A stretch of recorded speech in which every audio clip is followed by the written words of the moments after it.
Society और chit fund company की जानकारी पाने के लिए सब्सक्राइब करें हमारे चैनल को। साथ के साथ हमारी बेल आइकन का बटन दबाएं ताकि हमारे द्वारा बनाई गई हर एक लेटेस्ट वीडियो पहुंचे सबसे पहले आपके पास।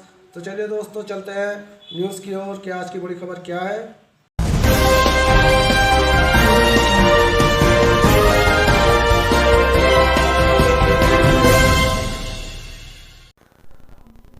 दोस्तों, सहारा इंडिया की लेटेस्ट अपडेट लेकर दोस्तों हम हाजिर हैं। सरकार है बेखबर, नहीं है कोई डेटा। जी हाँ दोस्तों, ये पूरी अपडेट सहारा इंडिया से जुड़ी है। बड़ी अपडेट सुनाने से पहले दोस्तों आपसे अनुरोध है कि चैनल पर बने रहें और अभी तक चैनल को सब्सक्राइब नहीं किया तो चैनल को सब्सक्राइब करें। साथ के साथ हमारे बेल आइकन का बटन दबाएं ताकि हमारे द्वारा बनाई गई हर एक लेटेस्ट अपडेट पहुंचे सबसे पहले आपके पास। तो चलिए दोस्तों, शुरू करते हैं सहारा इंडिया की आज की ताज़ा खबर। सहारा इंडिया की कई ग्रुप कंपनियों में बहुत सारे निवेशकों के ढेर सारे पैसे फंसे हैं, पर इस मामले में सरकार एकदम बेखबर है। इस बात की जानकारी खुद केंद्रीय वित्त मंत्री निर्मला सीतारमण ने दी है। उन्होंने कहा है कि सहारा की विभिन्न इकाइयों द्वारा भुगतान न करने के कारण व्यक्तिगत निवेशकों पर प्रभाव से संबंधित कोई डेटा उपलब्ध नहीं है। यानी कि यहाँ पर भुगतान न करने के कारण व्यक्तिगत निवेशकों पर प्रभाव से संबंधित कोई डेटा उपलब्ध नहीं है। वित्त मंत्री ने 12 दिसंबर 2022 को लोकसभा में एक प्रश्न के लिए लिखित उत्तर में कहा कि इस मामले में सहारा इकाइयों की तरफ से भुगतान न करने के कारण व्यक्तिगत निवेशकों पर प्रभाव से संबंधित कोई डेटा उपलब्ध नहीं है। ये कहना है सीतारमण का। जी हाँ दोस्तों, जैसे कि आप जानते हैं कि वित्त मंत्री सीतारमण से ये सवाल किया गया। वित्त मंत्री इस सवाल का जवाब देती रही थी कि क्या सहारा समूह अपने करोड़ों निवेशकों के पैसे के भुगतान में देरी कर रहा है, जिससे देश के कई गरीब किसान और मजदूर शामिल हैं। इससे यह भी पूछा गया कि क्या सरकार इस संबंध में कोई योजना बना रही है ताकि गरीब किसानों और मजदूरों को उनका पैसा वापस मिल सके। करोड़ों लोगों के फंसे हैं पैसे। वित्त मंत्री द्वारा साझा की गई जानकारी के मुताबिक Sahara India real estate corporation limited SIICCL और 2.33 करोड़ निवेशकों के 19,438 करोड़ रुपया जमा है। यानी कि यहाँ पर 19 करोड़ से ज़्यादा यहाँ पर पैसा जमा है। साथ ही Sahara housing investment corporation limited SHICL में 75 लाख निवेशकों के 63 करोड़ रुपया जमा है। सहारा इंडिया के निवेशकों के पैसे का रिफंड कई सालों से अटका हुआ है। तो दोस्तों, ये बड़ी खबर जो हम आपके लिए लेकर आए हैं दोस्तों, ये अपने आप में बहुत ही महत्वपूर्ण है। क्या कहा वित्त मंत्री ने?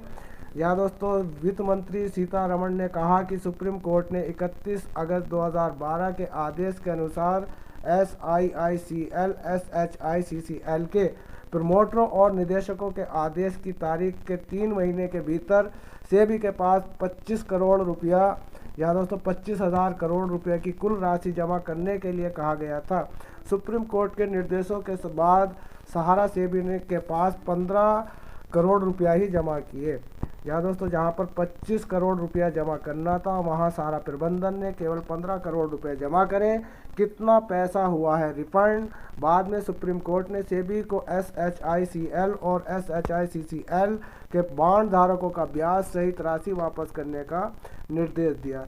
सेबी ने 17.575 यानी कि 17 करोड़ बॉन्ड धारकों को 133 करोड़ रुपया ही लौटाया। तो दोस्तों, यहाँ पर आप देख सकते हैं कि यहाँ पर केवल 133 करोड़ की ही देनदारी की गई और 17,000 बॉन्ड धारकों को यहाँ पर केवल 138 करोड़ रुपया दिया गया, जबकि निवेशकों को 25,000 करोड़ रुपए की देनदारी करनी थी।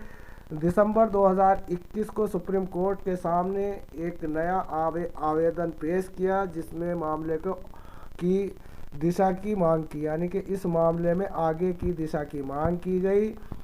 और यहाँ पर ये बाकी की ज़रूरी जो इस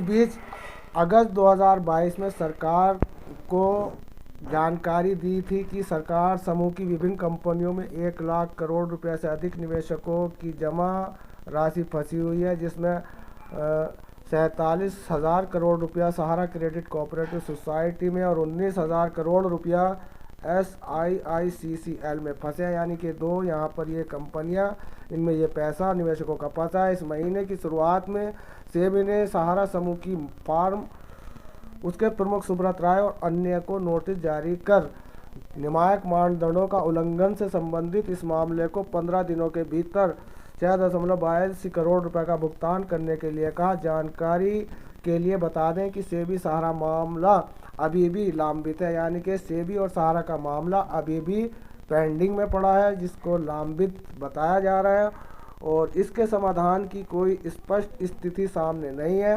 मामला पूरी तरह से उलझने के बाद भी निवेशकों को उनका रिफंड मिल रहा है।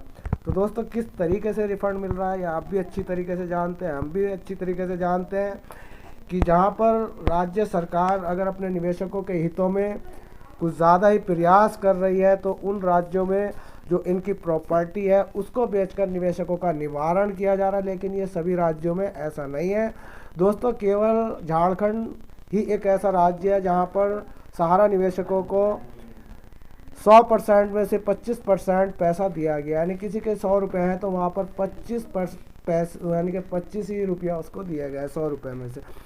क्यों दिया गया? क्योंकि वहाँ पर जो उनकी प्रॉपर्टी बेची गई, उस प्रॉपर्टी से जो पैसा इकट्ठा किया गया तो सभी निवेशकों में उसे थोड़ा थोड़ा जो है सभी के अकाउंट में डाला गया, यानी कि किसी के अगर 100 रुपये है तो केवल 25 ही रुपये राज्य सरकार अपने तौर से दे रही है, ना कि सेबी या सहारा प्रबंधन के द्वारा ये रिफंड किया जा रहा है।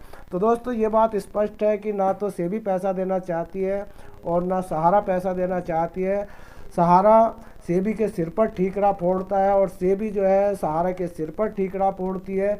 दोनों की जो इस वक्त ये मिली भगत चल रही है, इसमें सरकार क्या कर रही है ये आप अच्छी तरीके से जानते हैं कि सरकार इस मैटर को आंख मूंद कर बैठी हुई है। अगर सीतारमण जी की बात करें तो यहाँ पर ये भी जो इस वक्त कार्रवाई यहाँ पर चल रही है, इस कार्रवाई का कोई ठोस नतीजा अभी तक सामने निकल कर नहीं आया और न आने वाला है। केवल ये चर्चा ही बनकर रह जाती है, उसके अलावा यहाँ पर निवेशकों के लिए कोई ठोस कारगर कानून नहीं बन पा रहा। इसी को लेकर निवेशकों में रोष है और धरने प्रदर्शन प्राय आपको इंडिया में नज़र आ रहे हैं। आपके पूरे भारतवर्ष में अलग अलग राज्यों में ये धरने प्रदर्शन, अलग अलग ज़िलों में ये धरने प्रदर्शन और एक ही बैनर के तले संयुक्त ऑल जन इंडिया आंदोलन के बैनर तले पूरे हिंदुस्तान में ये आंदोलन चल रहा है, लेकिन फिर भी सरकार आंख मूंद कर बैठी है। तो दोस्तों, ये थी सहारे से जुड़ी आज की ताज़ा अपडेट पसंद आए तो चैनल को सब्सक्राइब,